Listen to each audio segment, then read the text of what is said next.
olunaku olwajjo nakutegeezezza ku nsobi omusajja erepa amadimidi gikoko nini yali Ssaabanyooba owokuna yali atandise okukola yafuna okusomoozebwa kungi naye nga kwava ku mputu n'amatanta ge yalina munnange nakutegeezezza jjo nti yatumye obuwala okuva ku kizinga apupwenkwe kingdom bwali 75 yegwere ne bujja yemala eggoga agamba ndikandyeko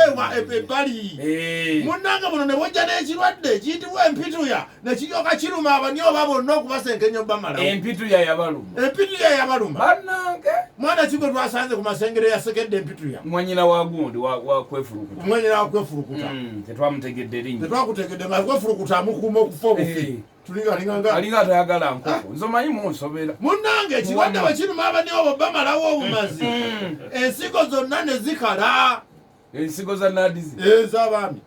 zonna ng'okala n'obeera ng'akati k'ekibiriti nebakakolezaako nebaka abadde ki empiti yogimanyi ensigo n'ekikolo kyako kyonna byonna nga bikala n'omuddo ne gukunkumukako ne gukweri kala negwenge n'okyali mulamu ye obadde ki abadde ki anti tolaba nti abamu baafa empitiya yali nzibu baali bagijjanjaba newona Ssaabanyooba ye yajejjanjaba nawona n'abalala kugambye yakwata Abanyooba emitwalo 9,319 bonna ne bafa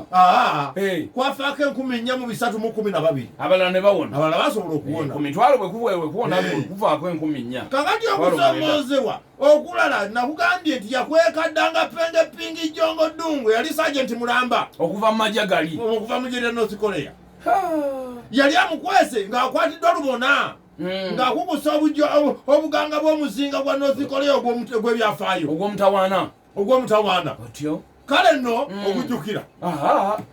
ne kati gwe kikyonookwa waŋŋamye zunzumiya 110 YY coaches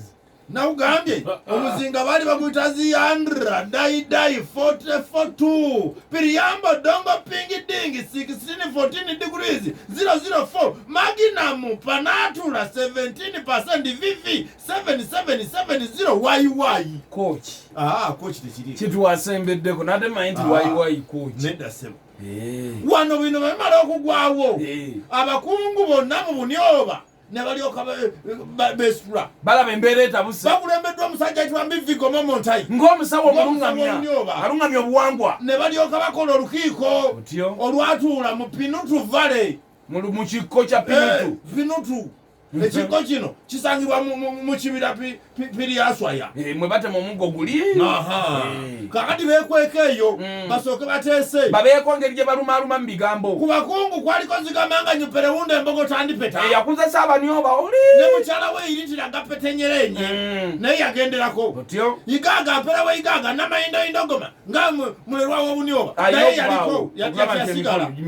Ssaabakwenkwe Kingi Mboijokayoyo Putu akulira ebika naye nagirako otyo lukiiko lutudde tugera kutuula gulube entwiga zakanga yatutemuwereme pu naye yaliko olwo lutina tulugenda kwogera ku kimpozi lugenda kuteesa ku mbeera Ssaabanyooba gyatambuzaamu ki olwo ye bamuleseewa andi Ssaabanyooba batolose butolosi isimbigo gunyama mapwapwa kwali abakungu baali baiti nawusika atandikirawo ekya abakungu baali bangi yo bonna nga beekulumuludde kugenda kuteesa kulya Ssaabanyooba luukuyo kubanga mba mumwetoloseeko butolosi kitegeeza baali baagala mulyamu ekyo nno okikola eyo mu Bunyooba naye n'okikola wa atugeze nga Kiwanuka Sekandi yatuuziza olukiiko ebbali tebakuyikula ayise basejjusa be mugino tuteesemu omukulu ng'atutwala bulala bwe bakugwako abatwala bulala ati nga ngeza bugeza